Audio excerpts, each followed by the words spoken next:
Bem-vindos a Crônicas de OVNIs. Nos últimos 4 anos, o Brasil tem atraído a atenção de ufólogos em todo o mundo. Centenas de avistamentos alertam os investigadores do fenômeno OVNI e milhões de pessoas da possível existência de vida inteligente em outros planetas. Tem sido impossível, até agora, determinar o que e quem são, de onde vêm e por que nos visitam. A incógnita dessas luzes estranhas no céu é um mistério. Do que se tem certeza é que milhares de pessoas em diferentes regiões do Brasil já avistaram e têm provas disso. Guarujá, 1996. Testemunha, Mário dos Santos. Avistamento de um OVNI. Eu sou comerciante e no ano de 96, por volta mais ou menos das 8 ou 10 horas da noite, eu estava em frente à minha residência e notei um movimento, né, de um astro, que até então eu pensei que fosse um astro, né? Só que eu notei que ele fazia movimentos como de ida e volta, muito pequenos. Então eu corri até dentro do meu quarto, peguei minha câmera e comecei a filmar. Como a câmera era muito pequena, né, eu procurei um posicionamento melhor para poder não balançar muito.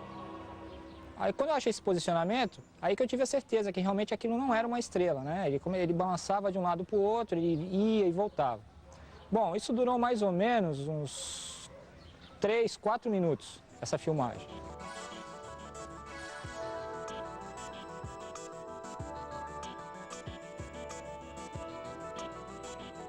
De repente ele sumiu por trás da parede do edifício que eu estava filmando. E coisa de 1 minuto a 2 minutos depois, um helicóptero da base aérea de Santos, né, sobrevoou por cima da minha residência em direção ao local onde estava o objeto, né? Até então o objeto já havia sumido. Aqui o litoral paulista é uma das regiões no Brasil onde mais aparecem esses objetos.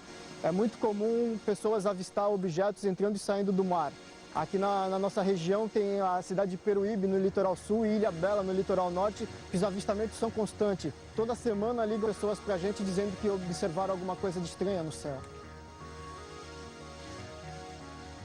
Nesse momento eu pedi até com minha esposa que telefonasse para a casa do Edson Boaventura Júnior, que é o presidente do Grupo Ufológico do Guarujá, e informasse a ele o que eu estava vendo no momento.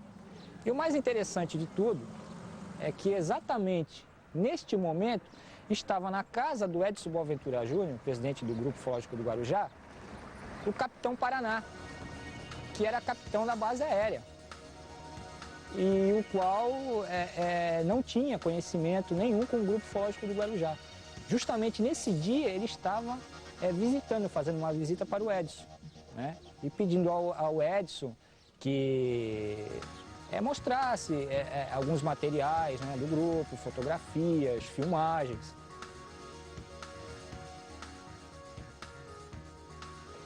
Sabendo disso, eu peguei a fita, né, entrei no meu carro e fui até a casa do Edson. Aí chegando lá, o Edson me apresentou, o Capitão Paraná, e colocou a fita no videocassete para que todos ali vissem a respeito do que era. E o capitão informou o seguinte, que aquilo aí não era mais nada menos que um outro helicóptero, tá, que estava também naquela mesma área fazendo um sobrevoo.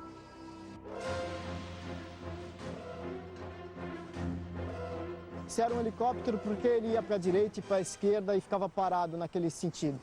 Ele me disse que não é que ele ia para a direita e para a esquerda, mas que vinha em direção à pessoa que estava filmando e não vinha em uma linha reta. Aí eu disse, se ele vinha em direção à pessoa que estava filmando, por que não passou por cima da casa da pessoa como passou o segundo? Aí ele me disse que o piloto abortou o procedimento padrão de descida e resolveu vir contornando o litoral para observar o mar. Isso era 9 horas da noite. Outro detalhe que eu acho interessante nessa filmagem do helicóptero é que comprova que a Força Aérea monitora o nosso espaço aéreo, por isso que quando acontece alguma coisa eles sempre acabam chegando primeiro do que nós pesquisadores, como aconteceu em Varginha, por exemplo, que quando os pesquisadores ficaram sabendo do caso, o Exército Brasileiro já estava lá há muito tempo na região. Nós chegamos aqui, tentamos negociar a entrada da equipe na base aérea de Santos para descobrir, para ter uma posição oficial dele sobre esse caso. Fomos proibidos de entrar e, segundo o assessor de relações públicas da base aérea, a declaração oficial deles é a seguinte, que o comandante da base aérea de Santos se recusa a se pronunciar sobre este caso. Ele deixou claro que não é a posição necessariamente de toda a Força Aérea Brasileira, mas é a posição do comandante da base aérea de Santos. O primeiro relato oficial de um OVNI foi realizado na Inglaterra por Winston Churchill, em 1912.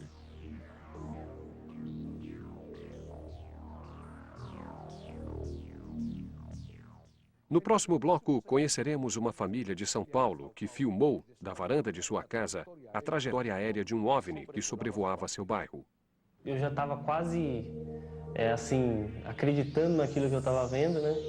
Que meu irmão ligou e aí nós contamos para ele o que estava acontecendo e ele falou, olha, pega a câmera e vai filmar, né? Porque realmente não pode perder essa oportunidade, né?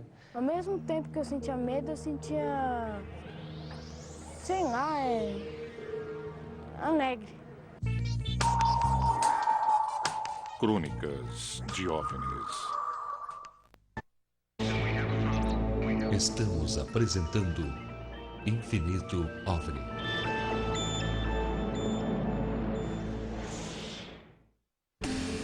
Vamos a apresentar Infinito OVNI.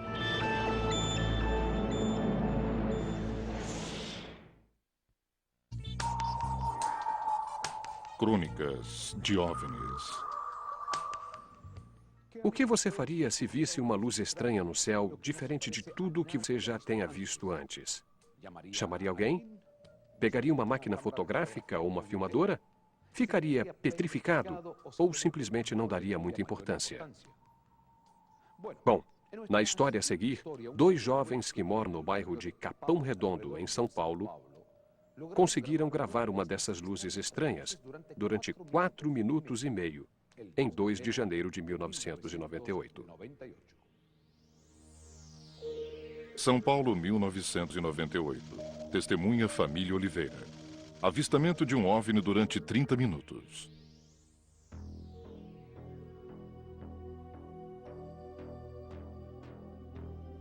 Esse dia eu estava sentado no sofá da minha sala, quando eu observei uma luz, uma pequena esfera, a uma distância bastante grande, uns 2 quilômetros por aí de distância.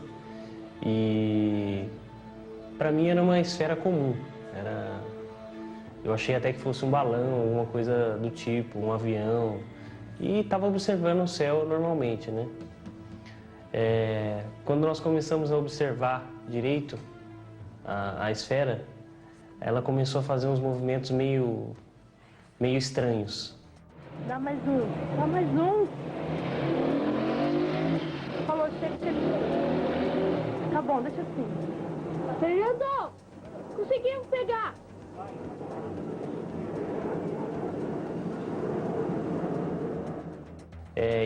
Eu observei isso aí mais ou menos de 15 a 20 minutos, né?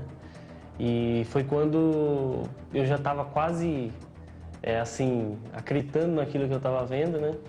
Que meu irmão ligou e aí nós contamos para ele o que estava acontecendo e ele falou, olha, pega a câmera e vai filmar, né? Porque realmente não pode perder essa oportunidade, né?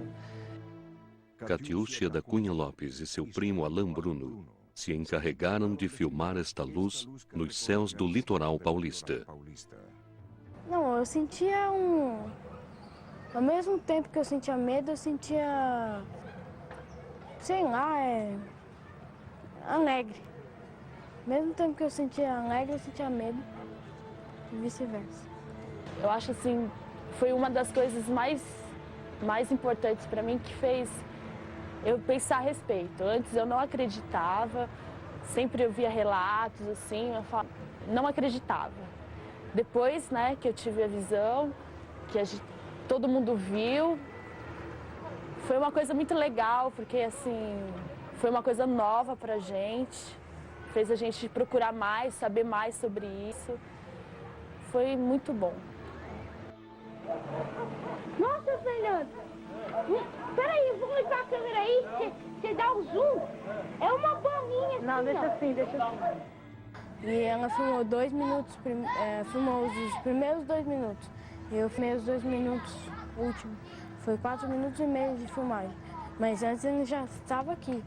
Na hora eu fiquei assim, falei, meu Deus, como que pode acontecer uma coisa dessa? E aí ela sumiu, né? Depois de alguns minutos, desapareceu. Agora ele está parado. Tá mexendo agora? E depois, olhando a fita, foi que nós tivemos mais certeza de que realmente era um UFO, uma... Eu não acredito, meu Deus. Esse telefone, gente.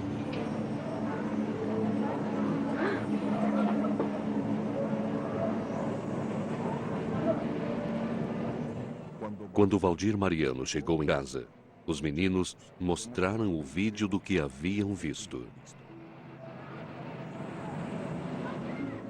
Bom, eu não tinha conhecimento nenhum de ufologia, absolutamente nada. Algumas vezes eu li alguma matéria que falava sobre o assunto, não me interessava. Quando eu via também alguma reportagem, eu nunca me interessei, porque eu achava que era uma coisa banal, entendeu? Quando eu vi esse suposto OVNI, é um OVNI, né? Então eu levei na Rede Bandeirantes e o apresentador me perguntou, o que é essa luz? Eu respondi, um OVNI. Ah, você está dizendo que é um disco voador? Eu falei, não, OVNI. Estou dizendo que é um objeto voador não identificado. Até então, até que prove o contrário, para mim é um OVNI. Vai ser disco voador ou uma outra coisa qualquer, também não sei. Depois que nós tomamos conhecimento da filmagem de Capão Redondo, nós fomos atrás da pessoa que fez a filmagem, conseguimos uma cópia e, no primeiro instante, nós imaginamos que poderia ser alguém empinando uma pipa e teria pego essas lanternas que é feito com papel de seda colocar em balões juninos. Imagino que seria isso, uma vela dentro acesa, amarrada na linha. Analisamos essa possibilidade, mas pelos movimentos que esse objeto faz, inclusive passando entre os fios, ou bem próximo de fios, muito próximo do solo, foi descartada totalmente a hipótese. Nós estamos eliminando as hipóteses. Pode ser balão? Não. Pode ser controle remoto do brinquedo? Não. Descartando todas as hipóteses, chegamos à conclusão que realmente se trata de uma sonda ufológica de origem desconhecida, provavelmente extraterrestre. Essas bolinhas de luz que passeiam por bairros populosos são muito comuns aqui no Brasil. Eu, particularmente, já investiguei 4 casos. A razão delas existirem, eu não sei dizer. Mas intriga, porque ela não está despertando a curiosidade que deveria despertar em nossa ciência, a ciência oficial. Nós temos um fenômeno que está registrado em vídeo, que pode ser colocado a toda a prova da ciência, mas que não está despertando o interesse oficial da nossa ciência. Isso que eu acho o problema maior. Penso que é uma sonda, porque o Claudeiro Corvo disse assim que a nave-mãe fica a 10 mil pés de altura e manda um disco voador. Então o disco voador manda a sonda para ver o que tem, depois da sondagem a sonda volta para o disco voador, o disco voador volta para dentro da nave-mãe. Eu acredito que as sondas ufológicas são usadas para fazer algum tipo de estudo no ambiente. Um disco voador, se quer entrar aqui nessa sala, não vai conseguir, é muito grande. Então eles colocam um objeto pequenininho, que consegue entrar facilmente em lugares menores, e deve ser um equipamento que tem muitos sensores, tipo câmera, tipo microfone.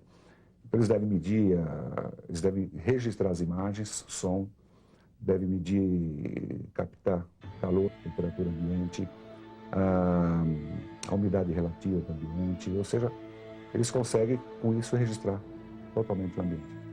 A gente não consegue explicar, foi uma coisa muito maravilhosa, muito rápida.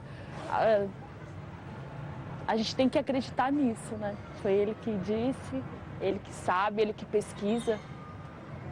Nós fizemos várias simulações para se determinar o tamanho do objeto. E hoje, com certeza, eu posso afirmar que esse objeto era uma bola luminosa de 20 centímetros de diâmetro. Existem várias referências, quando se vê o vídeo, em que podemos fazer projeções sobre essas referências e assim se determinar com um grau de certeza o diâmetro desse objeto. Eu fico imaginando, pensando, às vezes eu fico parada pensando o que poderia ser. Apesar de todo mundo falar, né, o que é, eu fico imaginando que pode ter sido aquilo, né? Eu também não acreditava muito. Depois que eu vi, que eu fui vendo que era tudo verdade, que nos falavam na TV, que aparecia nas revistas. Por isso que eu fui adquirindo as informações, que eu fui acreditando mais ainda nessa hipótese de existir ETs em outros planetas, entendeu?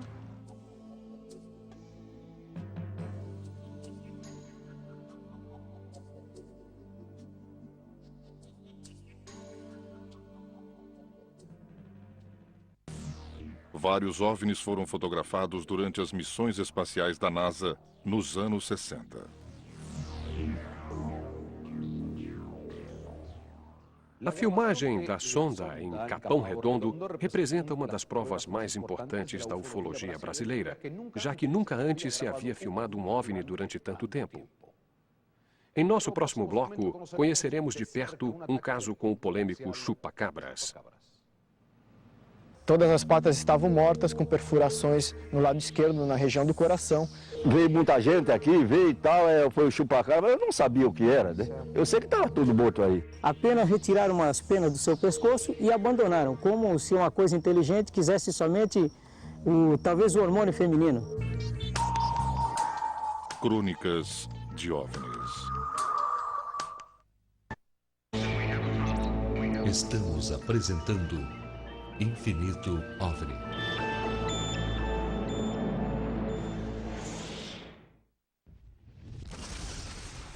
Voltamos a apresentar Infinito OVNI.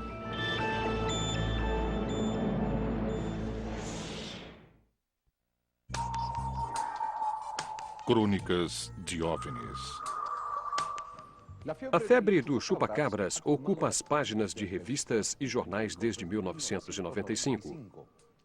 Dizem que essa estranha criatura, que para muitos é de origem extraterrestre, ataca animais de fazendas, chupando-lhes todo o sangue do corpo. Crônicas de OVNIs esteve com o senhor José Ângelo Cajueiro, dono de uma fazenda invadida pelo polêmico chupa-cabras. Fazenda Próxima a Santos, 1997. Testemunha Sr. José Alves Cajueiro. Ataque de chupa-cabras.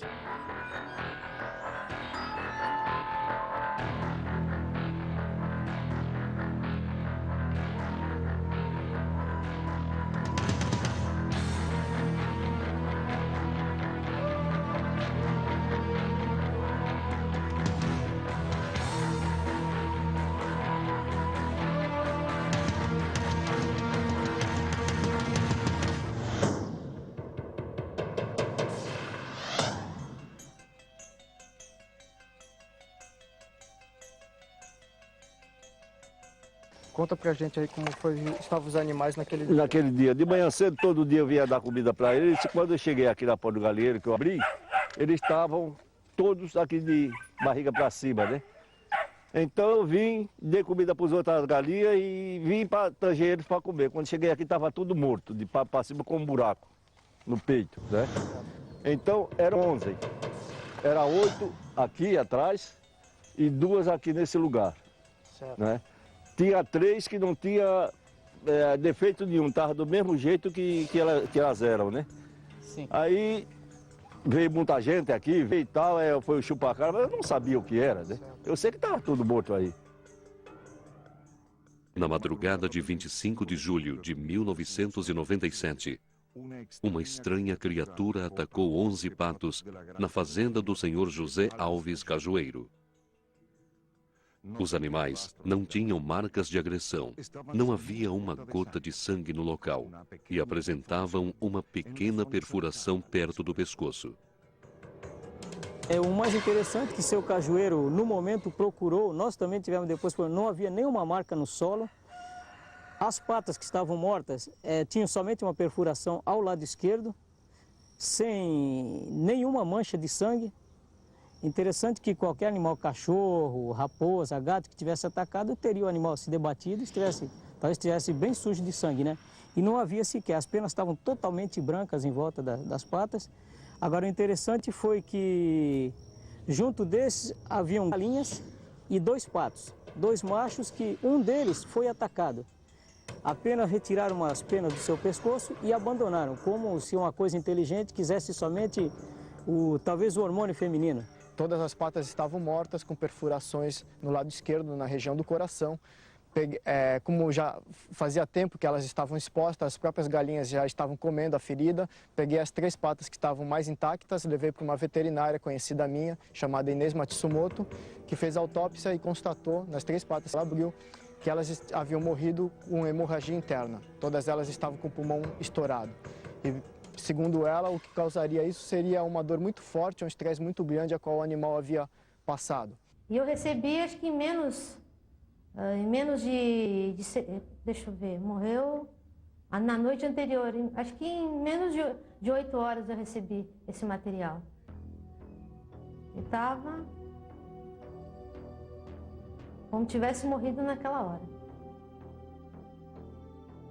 Todos os animais praticamente límpidos, sem espirros, sem respingos de sangue. Somente a lesão, né? A lesão e com o mínimo ou quase nada de sangue ao redor dessa lesão. As lesões parecem ser de animais, mas aqui animais não dá para saber. Um cão eu sei que não foi. Eu estou mais acostumada a lidar com lacerações, mordidas de cães. Um cão eu te digo que não foi. Na minha profissão, geralmente um predador não faria esse tipo igual de lesão. Seria lesões mais dilacerantes, porque um predador mataria para se defender ou para se alimentar desse animal. E uma sequência de animais e lesões iguais, na natureza realmente a gente não encontra esse tipo de lesão. Realmente não sei nem dizer. É um mistério. Os investigadores do caso contataram outros médicos veterinários com experiência em casos similares para comparar os resultados de suas investigações. Eu vi muitos animais mortos, não imediatamente após a morte, né? Mas até 4 dias, o caso mais curioso que eu acompanhei, um ganso morto há 4 dias, que havia sido inclusive enterrado, né? E que não apresentava nenhum tipo de deteriorização, né? Apenas uma lesão característica na região peitoral.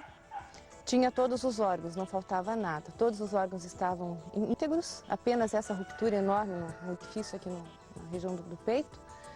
E o que mais me chamou a atenção é o fato de não haver nenhum tipo de cheiro, né? O animal estava completamente íntegro, como se tivesse sido morto há poucas horas, né? Também não havia presença de sangue, né? Em nenhum dos órgãos havia sangue. As análises comparativas têm permitido aos investigadores entender melhor esta criatura, mas os esforços para identificá-la têm sido em vão.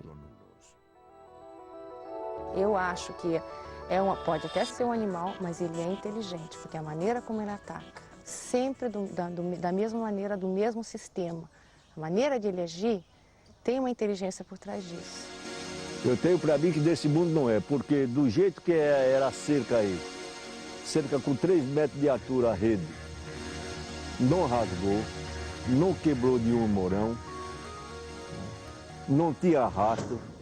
E realmente, no meu modo de pensar, essa criatura, o que quer que seja, ela voa. Ela vem sempre por cima, jamais por baixo, pelo que nós constatamos.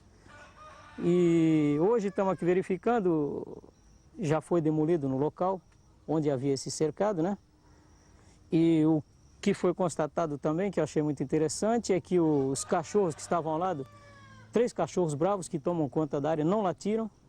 Por sinal, o mais bravo de todo, 3 horas da manhã, foi encontrado embaraçado na rede deste cercado, onde ele teve que cortar a rede para salvar o cachorro.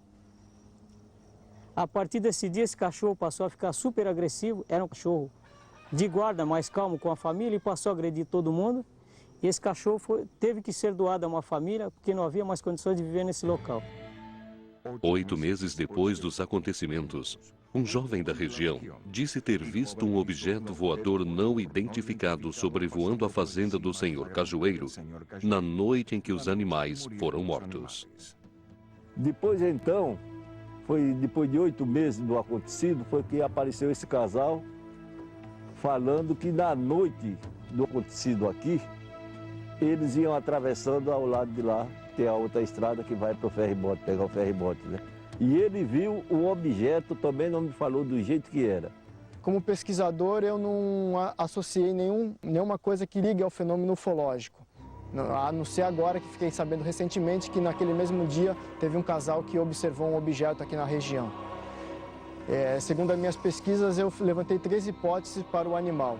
Ou seria realmente um animal extraterrestre que foi implantado na Terra, um animal criado em laboratório por alguma superpotência que perderam o controle sobre isso, ou até mesmo um animal que já existisse aqui na Terra, mas que nunca foi catalogado em nossa zoologia e que de repente está vindo à tona e causando esses ataques a esses animais.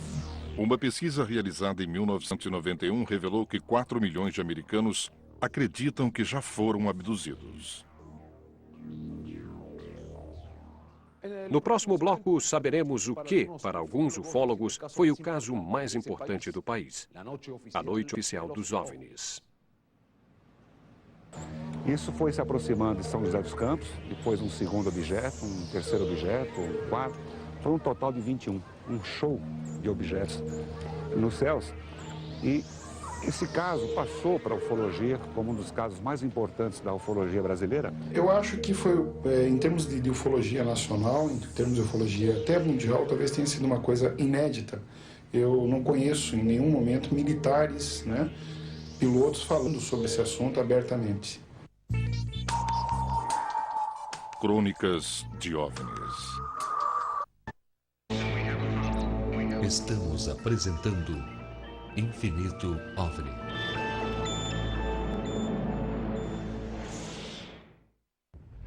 Voltamos a apresentar Infinito OVNI.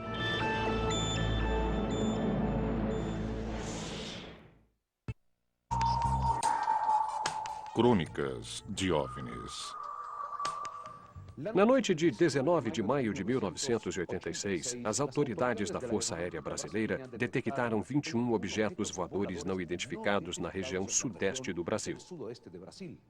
A notícia se espalhou com tanta rapidez e teve tanta importância que até mesmo o Ministério da Aeronáutica admitiu publicamente a presença de OVNIs nos céus brasileiros.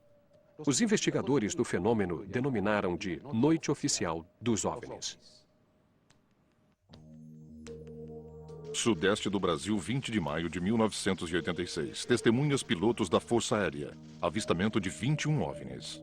Em 19 de maio de 86, o coronel Osiris Silva tinha ido a Brasília. Ele acabou recebendo da presidência da nação, o nosso presidente Sarney. Ele deixou a Embraer e assumiu a Petrobras. Quando ele vinha retornando para São Paulo junto com o comandante Alcir, de repente ele foi alertado pelo rádio do avião de que tinha objetos estranhos no céu. E ele pediu orientação em que direção que estava, foi com o avião naquela direção e passou a perseguir um desses objetos. Isso foi se aproximando de São José dos Campos, depois um segundo objeto, um terceiro objeto, um quarto. Foi um total de 21, um show de objetos. Houve podemos dizer assim, uma espécie de tentativa, né, de enquadrá-los nos radares e nesse exato momento os objetos se afastavam. Desenvolviam movimentos inteligentes e qualquer tentativa, né, de aproximação não era muito difícil para os pilotos. Esse caso passou para a ufologia como um dos casos mais importantes da ufologia brasileira, porque o próprio ministro, o brigadeiro Otávio Moreira Lima, veio a público e falou abertamente sobre esses objetos. Não só falou da presença desses 21 OVNIs dos céus do Brasil, como também colocou à disposição os pilotos, que levantaram voo 3 caças Mirage e 3 F-5, levantaram o voo a perseguir. E ele colocou à disposição os pilotos para falar sobre o assunto. Toda vez que é detetado algum objeto não identificado, evidentemente há um processo bastante eficiente de verificar se foi alguma aeronave que está voando sem um plano de voo aprovado, etc. Mas quando se comprova que é algo diferente, as aeronaves então são acionadas. Eu acho que foi, em termos de ufologia nacional, em termos de ufologia até mundial, talvez tenha sido uma coisa inédita. Eu não conheço em nenhum momento militares, né, pilotos falando sobre esse assunto abertamente.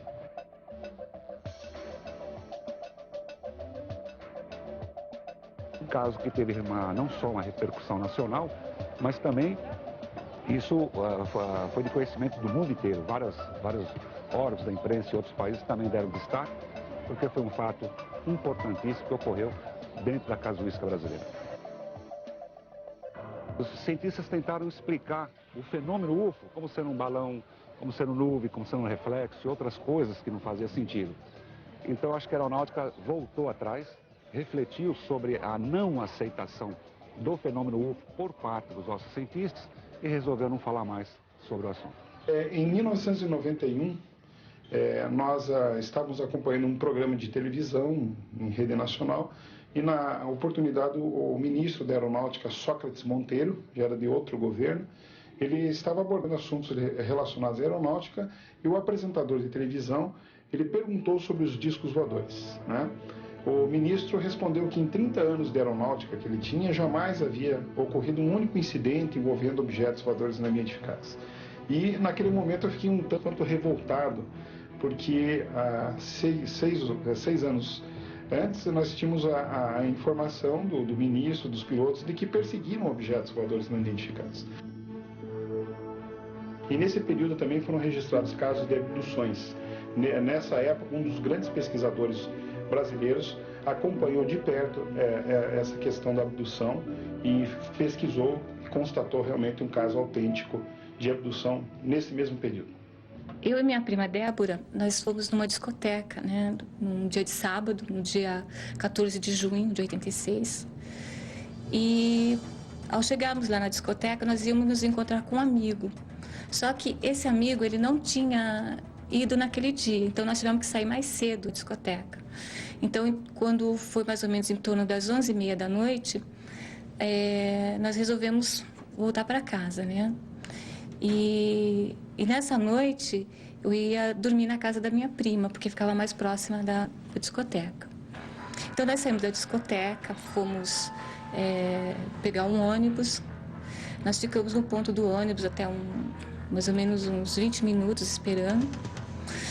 E quando nós pegamos o ônibus, nós sentamos no banco de trás e nós fomos conversando, né?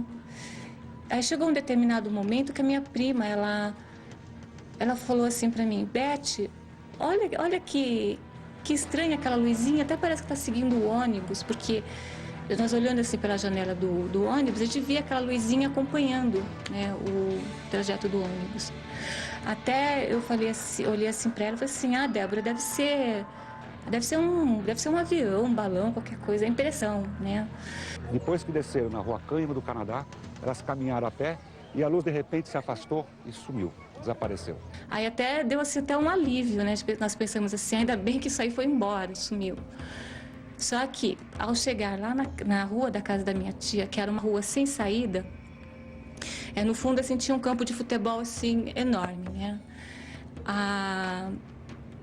Aí quando nós chegamos lá, nós nos deparamos com um objeto parado, imóvel.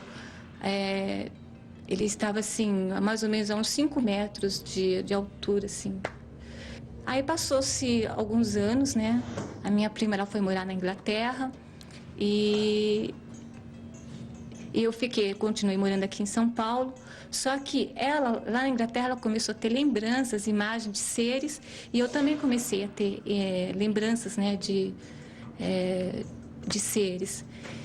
Aí nós resolvemos procurar um ufólogo, né? Aí foi quando nós fizemos a regressão de memória. Aí a gente conseguiu lembrar o que aconteceu quando a gente viu aquela luz parada lá no campo de futebol.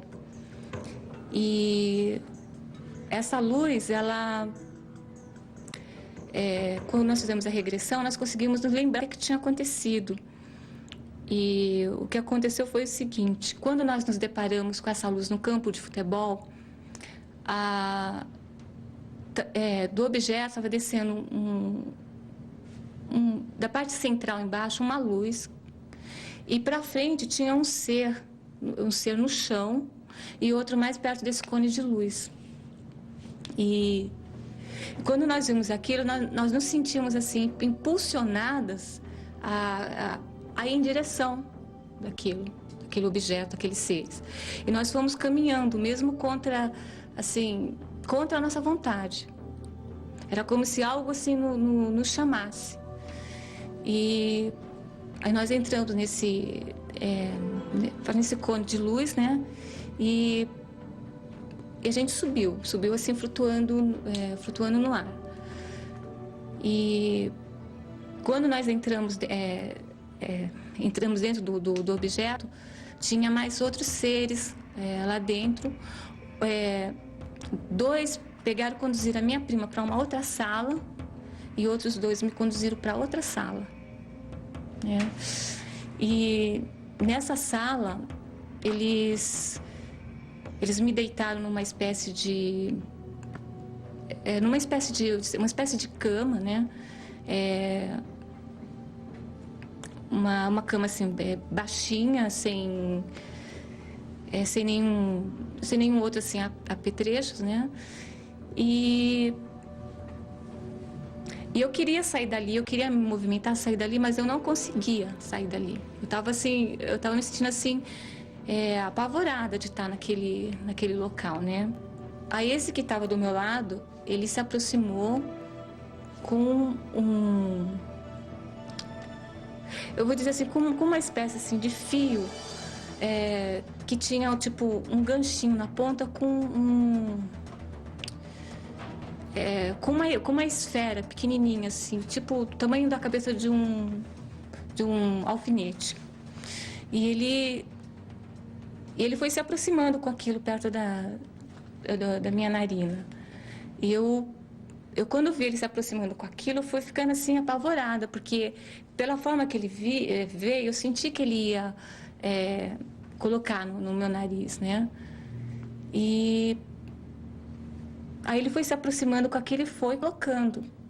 E é interessante assim, eu torno até a falar que eu estava assim paralisada, eu não conseguia me mexer.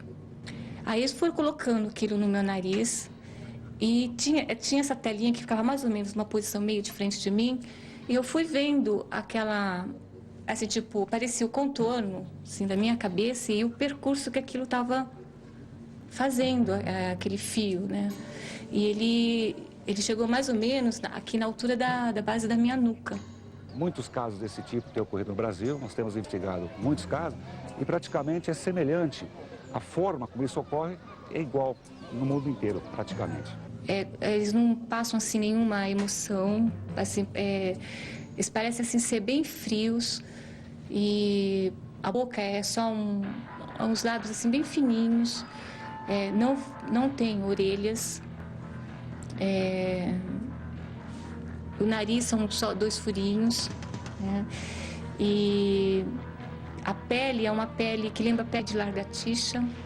Elas narram seres pequenos, de 1,20 m, 1,30 m de altura, cabeça grande, olhos grandes, não tinha nenhum tipo de pelo no rosto.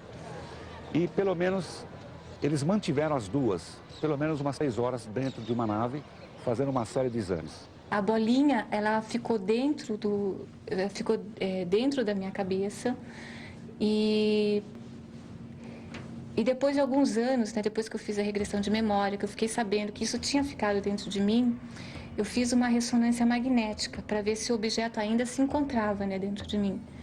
Só que o objeto ele já não estava.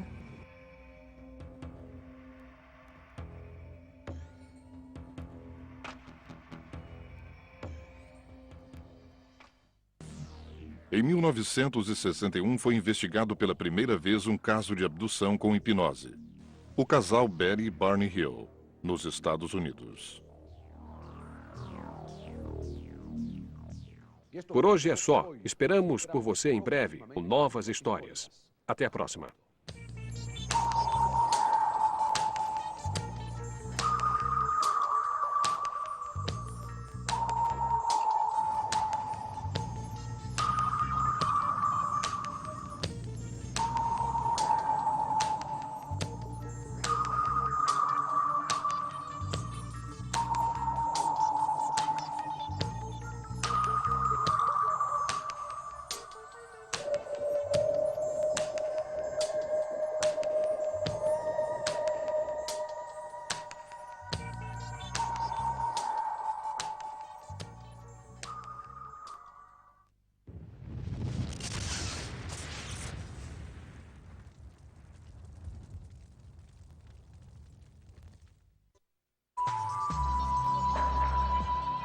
Voltaremos dentro de instantes.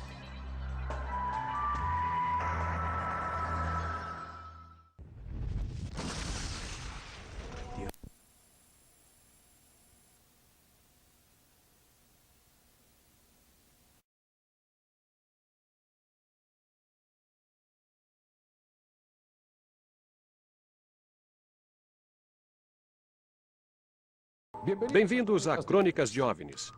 Nos últimos 4 anos, o Brasil tem atraído a atenção de ufólogos em todo o mundo. Centenas de avistamentos alertam os investigadores do fenômeno OVNI e milhões de pessoas da possível existência de vida inteligente em outros planetas. Tem sido impossível, até agora, determinar o que e quem são, de onde vêm e por que nos visitam. A incógnita dessas luzes estranhas no céu é um mistério. Do que se tem certeza é que milhares de pessoas em diferentes regiões do Brasil já avistaram e têm provas disso. Guarujá, 1996. Testemunha, Mário dos Santos. Avistamento de um OVNI. Eu sou comerciante e no ano de 96, por volta mais ou menos das 8 ou 10 horas da noite, eu estava em frente à minha residência e notei um movimento, né, de um astro, que até então eu pensei que fosse um astro, né? Só que eu notei que ele fazia movimentos como de ida e volta, muito pequenos. Então eu corri até dentro do meu quarto, peguei minha câmera e comecei a filmar. Como a câmera era muito pequena, né, eu procurei um posicionamento melhor para poder não balançar muito. Aí quando eu achei esse posicionamento, aí que eu tive a certeza que realmente aquilo não era uma estrela, né? Ele balançava de um lado para o outro, ele ia e voltava. Bom, isso durou mais ou menos uns 3, 4 minutos, essa filmagem.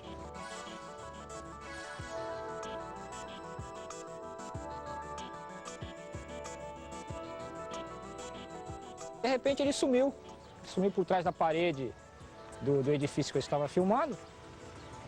E coisa de 1 minuto a 2 minutos depois, um helicóptero da base aérea de Santos, né, sobrevoou por cima da minha residência em direção ao local onde estava o objeto, né? Até então o objeto já havia sumido. Aqui o litoral paulista é uma das regiões no Brasil onde mais aparecem esses objetos. É muito comum pessoas avistar objetos entrando e saindo do mar. Aqui na nossa região tem a cidade de Peruíbe, no litoral sul, e Ilha Bela, no litoral norte, que os avistamentos são constantes. Toda semana ligam pessoas pra gente dizendo que observaram alguma coisa de estranha no céu. Nesse momento eu pedi até com minha esposa que telefonasse para a casa do Edson Boaventura Júnior, que é o presidente do Grupo Ufológico do Guarujá, e informasse a ele o que eu estava vendo no momento. E o mais interessante de tudo é que exatamente neste momento estava na casa do Edson Boaventura Júnior, presidente do Grupo Ufológico do Guarujá, o capitão Paraná, que era capitão da base aérea, e o qual não tinha conhecimento nenhum com o Grupo Ufológico do Guarujá. Justamente nesse dia ele estava visitando, fazendo uma visita para o Edson, né? E pedindo ao Edson que mostrasse alguns materiais, né, do grupo, fotografias, filmagens.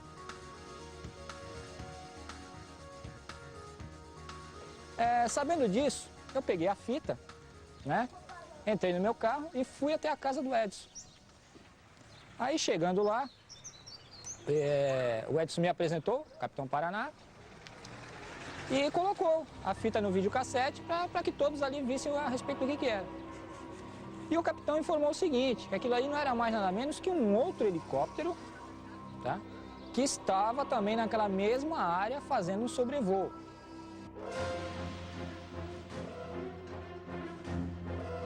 Se era um helicóptero, porque ele ia para a direita e para a esquerda e ficava parado naquele sentido.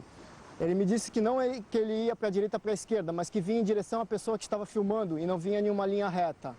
Aí eu disse, se ele vinha em direção à pessoa que estava filmando, por que não passou por cima da casa da pessoa como passou o segundo? Aí ele me disse que o piloto abortou o procedimento padrão de descida e resolveu vir contornando o litoral para observar o mar. Isso era 9 horas da noite. Outro detalhe que eu acho interessante nessa filmagem do helicóptero é que comprova que a Força Aérea monitora o nosso espaço aéreo, por isso que quando acontece alguma coisa eles sempre acabam chegando primeiro do que nós pesquisadores, como aconteceu em Varginha, por exemplo, que quando os pesquisadores ficaram sabendo do caso, o Exército Brasileiro já estava lá há muito tempo na região. Nós chegamos aqui, tentamos negociar a entrada da equipe na base aérea de Santos para descobrir, para ter uma posição oficial deles sobre esse caso. Fomos proibidos de entrar e, segundo o assessor de relações públicas da base aérea, a declaração oficial deles é a seguinte, que o comandante da base aérea de Santos se recusa a se pronunciar sobre este caso. Ele deixou claro que não é a posição necessariamente de toda a Força Aérea Brasileira, mas é a posição do comandante da base aérea de Santos. O primeiro relato oficial de um OVNI foi realizado na Inglaterra por Winston Churchill, em 1912.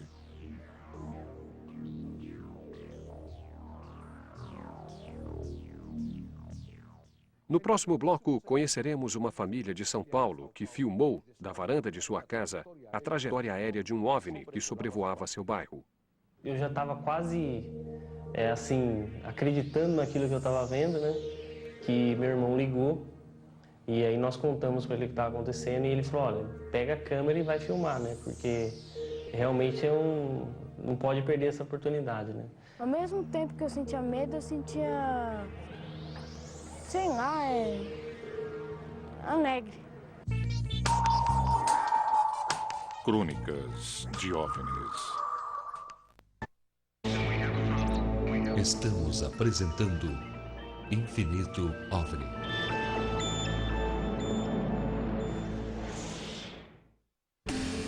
Vamos a apresentar Infinito OVNI.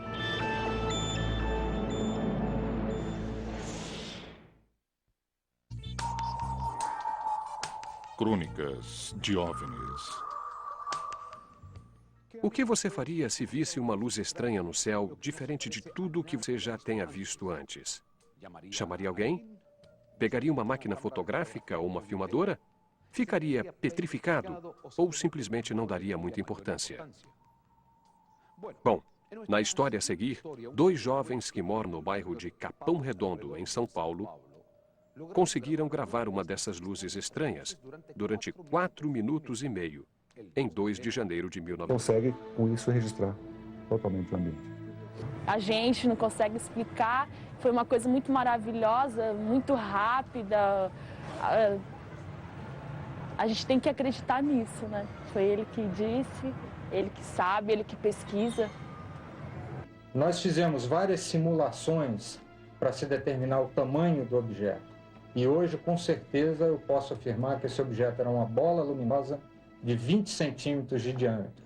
Existem várias referências, quando se vê o vídeo, em que podemos fazer projeções sobre essas referências e assim se determinar com um grau de certeza o diâmetro desse objeto. Eu fico imaginando, pensando, às vezes eu fico parada pensando o que poderia ser. Apesar de todo mundo falar, né, o que é, eu fico imaginando que pode ter sido aquilo, né? Eu também não acreditava muito. Depois que eu vi, que eu fui vendo que era tudo verdade, que nos falavam na TV, que aparecia nas revistas. Foi isso que eu fui adquirindo as informações, que eu fui acreditando mais ainda nessa hipótese de existir ETs em outros planetas, entendeu?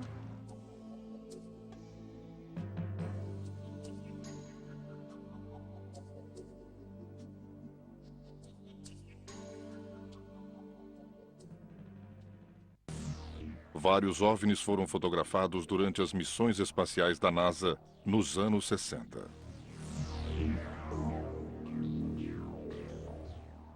A filmagem da sonda em Capão Redondo representa uma das provas mais importantes da ufologia brasileira, já que nunca antes se havia filmado um OVNI durante tanto tempo. Em nosso próximo bloco, conheceremos de perto um caso com o polêmico chupa-cabras.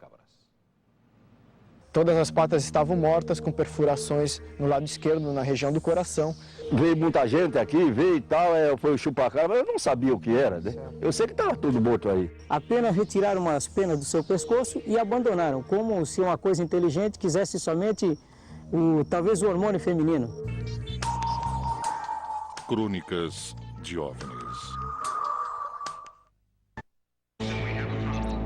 Estamos apresentando Infinito OVNI.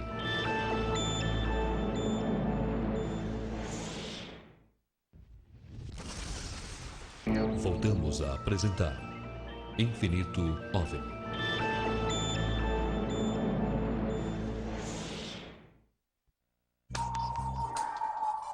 Crônicas de OVNIs.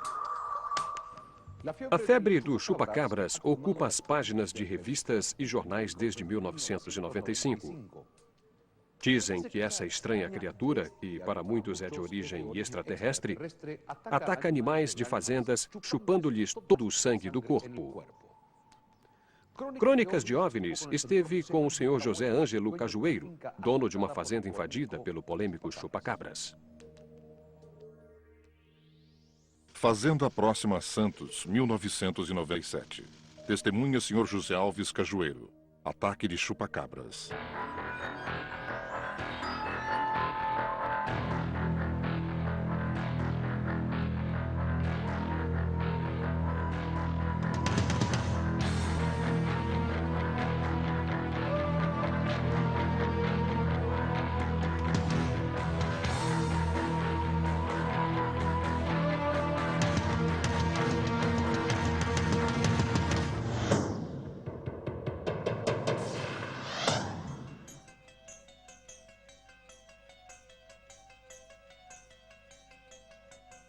Conta pra gente aí como estavam os animais naquele dia. Naquele dia. De manhã cedo, todo dia eu vinha dar comida para eles. Quando eu cheguei aqui na porta do galinheiro, que eu abri, eles estavam todos aqui de barriga para cima, né? Então eu vim, dei comida para as outras galinhas e vim para tanger eles para comer. Quando cheguei aqui, estava tudo morto, de papo para cima com um buraco no peito, né? Então eram 11. Era 8 aqui atrás e 2 aqui nesse lugar, né? Tinha 3 que não tinha defeito nenhum, estava do mesmo jeito que elas eram, né? Sim. Aí veio muita gente aqui, veio e tal, foi o chupa-cabra, mas eu não sabia o que era, né? Eu sei que estava tudo morto aí. Na madrugada de 25 de julho de 1997, uma estranha criatura atacou 11 patos na fazenda do senhor José Alves Cajueiro. Os animais não tinham marcas de agressão, não havia uma gota de sangue no local e apresentavam uma pequena perfuração perto do pescoço.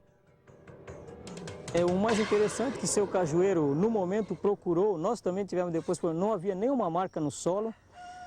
As patas que estavam mortas tinham somente uma perfuração ao lado esquerdo, sem nenhuma mancha de sangue.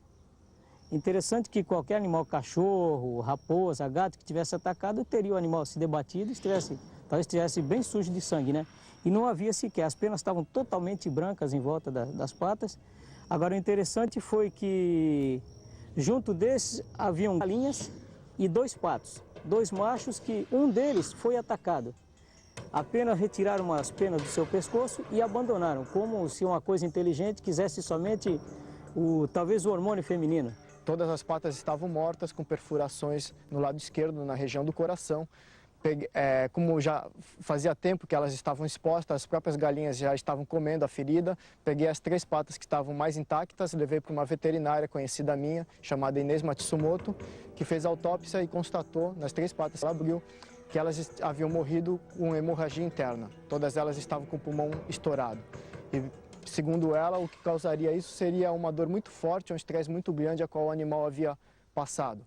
E eu recebi, acho que em menos de deixa eu ver, morreu na noite anterior, acho que em menos de 8 horas eu recebi esse material.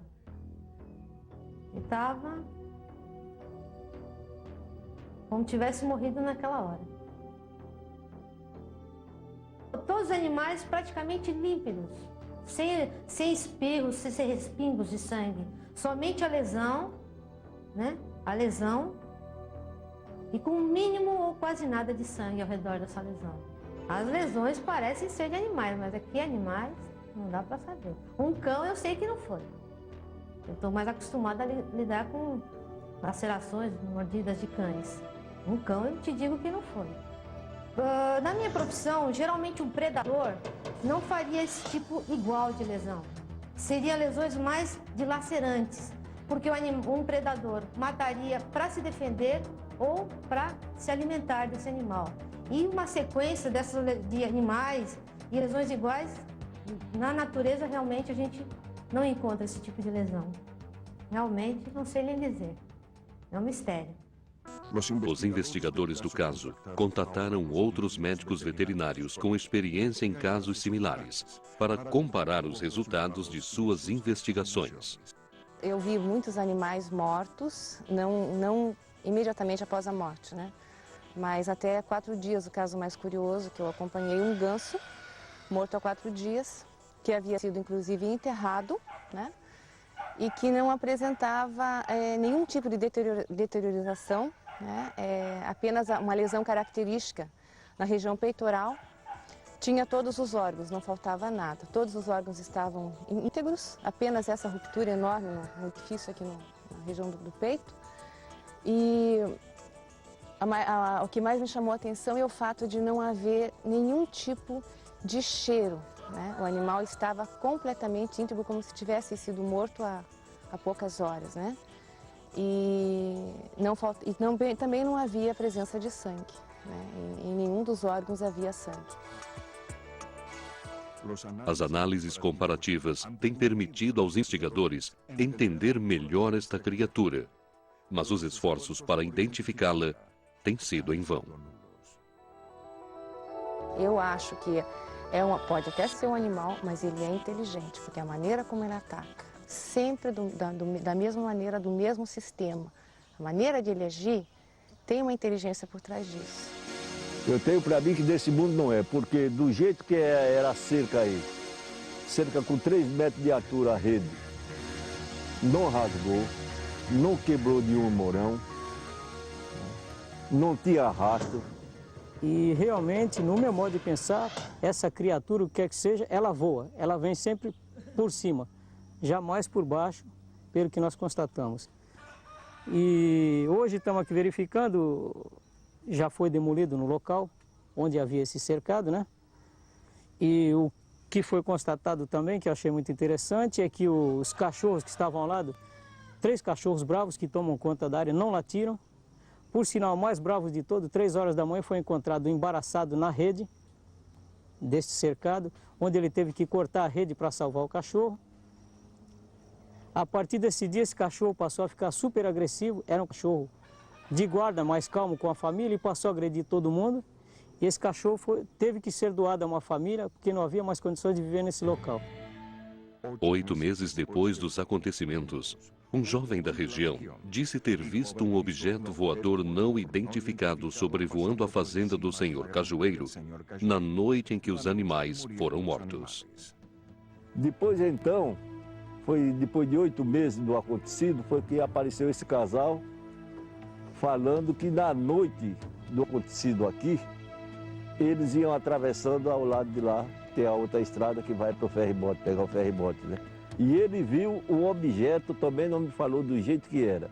Como pesquisador, eu não associei nenhuma coisa que ligue ao fenômeno ufológico. A não ser agora que fiquei sabendo recentemente que naquele mesmo dia teve um casal que observou um objeto aqui na região.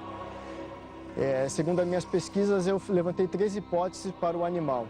Ou seria realmente um animal extraterrestre que foi implantado na Terra, um animal criado em laboratório por alguma superpotência que perderam o controle sobre isso, ou até mesmo um animal que já existisse aqui na Terra, mas que nunca foi catalogado em nossa zoologia e que de repente está vindo à tona e causando esses ataques a esses animais. Uma pesquisa realizada em 1991 revelou que 4 milhões de americanos acreditam que já foram abduzidos. No próximo bloco, saberemos o que, para alguns ufólogos, foi o caso mais importante do país, a Noite Oficial dos OVNIs. Isso foi se aproximando de São José dos Campos, depois um segundo objeto, um terceiro objeto, um quarto. Foi um total de 21, um show de objetos nos céus. E esse caso passou para a ufologia como um dos casos mais importantes da ufologia brasileira. Eu acho que foi, em termos de ufologia nacional, em termos de ufologia até mundial, talvez tenha sido uma coisa inédita. Eu não conheço em nenhum momento militares, né, pilotos falando sobre esse assunto abertamente. Crônicas de OVNIs. Estamos apresentando Infinito OVNI.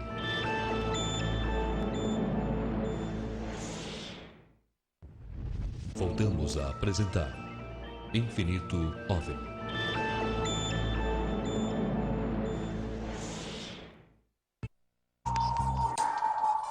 Crônicas de OVNIs. Na noite de 19 de maio de 1986, as autoridades da Força Aérea Brasileira detectaram 21 objetos voadores não identificados na região sudeste do Brasil. A notícia se espalhou com tanta rapidez e teve tanta importância que até mesmo o Ministério da Aeronáutica admitiu publicamente a presença de OVNIs nos céus brasileiros. Os investigadores do fenômeno denominaram de Noite Oficial dos OVNIs. Sudeste do Brasil, 20 de maio de 1986. Testemunhas pilotos da Força Aérea. Avistamento de 21 OVNIs. Em 19 de maio de 86, o coronel Osiris Silva tinha ido a Brasília. Ele acabou recebendo da presidência da nação, o nosso presidente Sarney. Ele deixou a Embraer e assumiu a Petrobras. Quando ele vinha retornando para São Paulo junto com o comandante Alcir, de repente ele foi alertado pelo rádio do avião de que tinha objetos estranhos no céu. E ele pediu orientação em que direção que estava, foi com o avião naquela direção e passou a perseguir um desses objetos. Isso foi se aproximando de São José dos Campos, depois um segundo objeto, um terceiro objeto, um quarto. Foi um total de 21, um show de objetos. Houve podemos dizer assim, uma espécie de tentativa, né, de enquadrá-los nos radares e nesse exato momento os objetos se afastavam. Desenvolviam movimentos inteligentes e qualquer tentativa, né, de aproximação não era muito difícil para os pilotos. Esse caso passou para a ufologia como um dos casos mais importantes da ufologia brasileira, porque o próprio ministro, o brigadeiro Otávio Moreira Lima, veio a público e falou abertamente sobre esses objetos. Não só falou da presença desses 21 OVNIs dos céus do Brasil, como também colocou à disposição os pilotos, que levantaram voo 3 caças Mirage e 3 F-5, levantaram o voo a perseguir. E ele colocou à disposição os pilotos para falar sobre isso.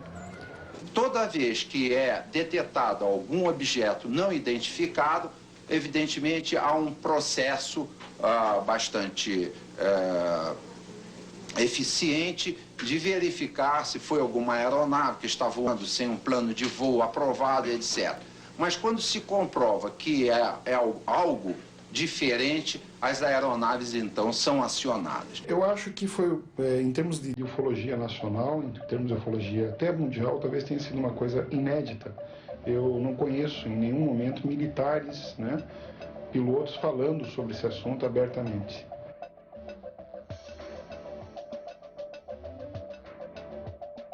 Um caso que teve não só uma repercussão nacional, mas também isso foi de conhecimento do mundo inteiro. Vários órgãos da imprensa e outros países também deram destaque, porque foi um fato importantíssimo que ocorreu dentro da casuística brasileira. Os cientistas tentaram explicar o fenômeno UFO como sendo um balão, como sendo nuvem, como sendo um reflexo e outras coisas que não faziam sentido. Então, acho que a aeronáutica voltou atrás, refletiu sobre a não aceitação do fenômeno UFO por parte dos nossos cientistas e resolveu não falar mais sobre o assunto. Em 1991, nós estávamos acompanhando um programa de televisão em rede nacional e, na oportunidade, o ministro da Aeronáutica, Sócrates Monteiro, já era de outro governo, ele estava abordando assuntos relacionados à aeronáutica e o apresentador de televisão, ele perguntou sobre os discos voadores, né? O ministro respondeu que em 30 anos de aeronáutica que ele tinha, jamais havia ocorrido um único incidente envolvendo objetos voadores não identificados. E naquele momento eu fiquei um tanto quanto revoltado, porque há 6 anos antes nós tínhamos a informação do ministro, dos pilotos, de que perseguiram objetos voadores não identificados. E nesse período também foram registrados casos de abduções. Nessa época, um dos grandes pesquisadores brasileiros acompanhou de perto essa questão da abdução e pesquisou e constatou realmente um caso autêntico de abdução nesse mesmo período. Eu e minha prima Débora, nós fomos numa discoteca, né, num dia de sábado, no dia 14 de junho de 86. E ao chegarmos lá na discoteca, nós íamos nos encontrar com um amigo. Só que esse amigo, ele não tinha ido naquele dia, então nós tivemos que sair mais cedo da discoteca. Então, quando foi mais ou menos em torno das 11h30 da noite, nós resolvemos voltar para casa, né? E nessa noite, eu ia dormir na casa da minha prima, porque ficava mais próxima da discoteca. Então, nós saímos da discoteca, fomos pegar um ônibus. Nós ficamos no ponto do ônibus até mais ou menos uns 20 minutos esperando. E quando nós pegamos o ônibus, nós sentamos no banco de trás e nós fomos conversando, né? Aí chegou um determinado momento que a minha prima, ela falou assim para mim: Beth, olha que estranha aquela luzinha, até parece que está seguindo o ônibus, porque nós olhando assim pela janela do ônibus, a gente via aquela luzinha acompanhando, né, o trajeto do ônibus. Até eu falei assim, olhei assim para ela e falei assim: ah, Débora, deve ser um avião, um balão, qualquer coisa, é impressão, né? Depois que desceram na rua Cânhamo do Canadá, elas caminharam a pé e a luz de repente se afastou e sumiu, desapareceu. Aí até deu assim, até um alívio, né? Nós pensamos assim, ainda bem que isso aí foi embora, sumiu. Só que, ao chegar lá na rua da casa da minha tia, que era uma rua sem saída, no fundo, assim, tinha um campo de futebol, assim, enorme, né? Aí, quando nós chegamos lá, nós nos deparamos com um objeto parado, imóvel. Ele estava, assim, mais ou menos a uns 5 metros de altura, assim. Aí passou-se alguns anos, né? A minha prima, ela foi morar na Inglaterra e eu continuei morando aqui em São Paulo. Só que ela, lá na Inglaterra, ela começou a ter lembranças, imagens de seres, e eu também comecei a ter lembranças, né, de seres. Aí nós resolvemos procurar um ufólogo, né? Aí foi quando nós fizemos a regressão de memória. Aí a gente conseguiu lembrar o que aconteceu quando a gente viu aquela luz parada lá no campo de futebol. E essa luz, quando nós fizemos a regressão, nós conseguimos nos lembrar o que tinha acontecido. E o que aconteceu foi o seguinte: quando nós nos deparamos com essa luz no campo de futebol, do objeto estava descendo da parte central embaixo uma luz, e para frente tinha um ser no chão e outro mais perto desse cone de luz. E quando nós vimos aquilo, nós nos sentimos assim impulsionadas a ir em direção daquele objeto, daqueles seres. E nós fomos caminhando, mesmo contra a nossa vontade. Era como se algo assim nos chamasse. E aí nós entramos nesse cone de luz, né? E a gente subiu assim, flutuando no ar. E quando nós entramos dentro do objeto, tinha mais outros seres lá dentro. Dois pegaram e conduziram a minha prima para uma outra sala e outros dois me conduziram para outra sala. E 1998. São Paulo, 1998. Testemunha família Oliveira. Avistamento de um OVNI durante 30 minutos.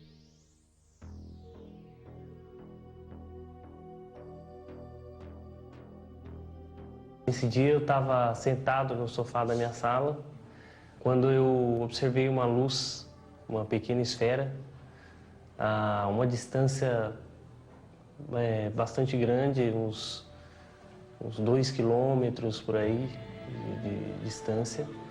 E para mim era uma esfera comum. Eu achei até que fosse um balão, alguma coisa do tipo, um avião. E estava observando o céu normalmente, né? Quando nós começamos a observar direito a esfera, ela começou a fazer uns movimentos meio estranhos. Dá mais um. Dá mais um. Falou, chega. Tá bom, deixa assim. Fernando! Conseguimos pegar!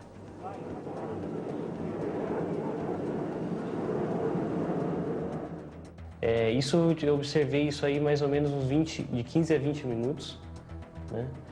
E foi quando eu já estava quase, acreditando naquilo que eu estava vendo, né? Que meu irmão ligou e aí nós contamos para ele o que estava acontecendo e ele falou, olha, pega a câmera e vai filmar, né? Porque realmente não pode perder essa oportunidade, né? Catiúcia da Cunha Lopes e seu primo Alain Bruno se encarregaram de filmar esta luz nos céus do litoral paulista. Não, eu sentia ao mesmo tempo que eu sentia medo, eu sentia, sei lá, alegre. Ao mesmo tempo que eu sentia alegre, eu sentia medo e vice-versa. Eu acho assim, foi uma das coisas mais importantes para mim que fez eu pensar a respeito. Antes eu não acreditava, sempre eu via relatos assim, não acreditava.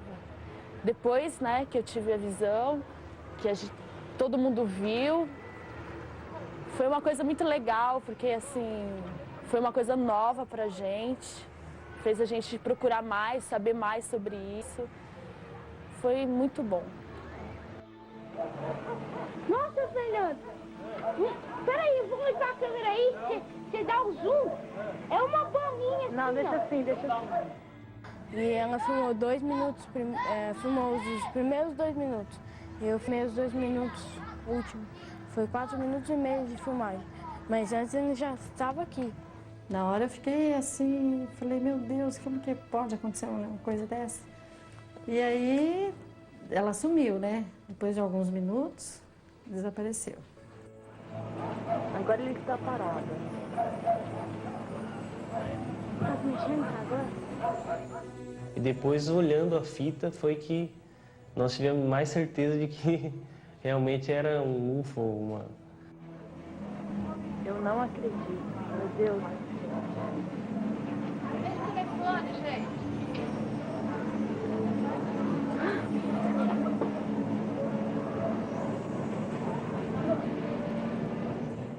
Quando Valdir Mariano chegou em casa, os meninos mostraram o vídeo do que haviam visto. Bom, eu não tinha conhecimento nenhum de ufologia, absolutamente nada. Algumas vezes eu li alguma matéria que falava sobre o assunto, não me interessava. Quando eu via também alguma reportagem, eu nunca me interessei, porque eu achava que era uma coisa banal, entendeu? Quando eu vi esse suposto OVNI, é um OVNI, né? Então eu levei na Rede Bandeirantes e o apresentador me perguntou, o que é essa luz? Eu respondi, um OVNI. Ah, você está dizendo que é um disco voador? Eu falei, não, OVNI, estou dizendo que é um objeto voador não identificado. Até então, até que prove o contrário, para mim é um OVNI. Vai ser disco voador ou uma outra coisa qualquer, também não sei. Depois que nós tomamos conhecimento da filmagem de Capão Redondo, nós fomos atrás da pessoa que fez a filmagem, conseguimos uma cópia e, no primeiro instante, nós imaginamos que poderia ser alguém empinando uma pipa e teria pego essas lanternas que é feito com papel de seda colocar em balões juninos. Imagino que seria isso, uma vela dentro acesa, amarrada na linha. Analisamos essa possibilidade, mas pelos movimentos que esse objeto faz, inclusive passando entre os fios, ou bem próximo de fios, muito próximo do solo, foi descartada totalmente a hipótese. Nós estamos eliminando as hipóteses. Pode ser balão? Não. Pode ser controle remoto do brinquedo? Não. Descartando todas as hipóteses, chegamos à conclusão que realmente se trata de uma sonda ufológica de origem desconhecida, provavelmente extraterrestre. Essas bolinhas de luz que passeiam por bairros populosos são muito comuns aqui no Brasil. Eu, particularmente, já investiguei 4 casos. A razão delas existirem, eu não sei dizer. Mas intriga, porque ela não está despertando a curiosidade que deveria despertar em nossa ciência, a ciência oficial. Nós temos um fenômeno que está registrado em vídeo, que pode ser colocado a toda a prova da ciência, mas que não está despertando o interesse oficial da nossa ciência. Isso que eu acho o problema maior. Eu penso que é uma sonda, porque o Claudeiro Covo disse assim que a nave-mãe fica a 10 mil pés de altura e manda um disco voador. Então o disco voador manda a sonda para ver o que tem. Depois da sondagem, a sonda volta para o disco voador, o disco voador volta para dentro da nave-mãe. Eu acredito que as sondas ufológicas são usadas para fazer algum tipo de estudo no ambiente. Um disco voador, se quer entrar aqui nessa sala, não vai conseguir, é muito grande. Então eles colocam um objeto pequenininho, que consegue entrar facilmente em lugares menores, e deve ser um equipamento que tem muitos sensores, tipo câmera, tipo microfone. Então eles devem medir, eles devem registrar as imagens, som, devem medir, captar calor, temperatura ambiente, a umidade relativa do ambiente, ou seja, eles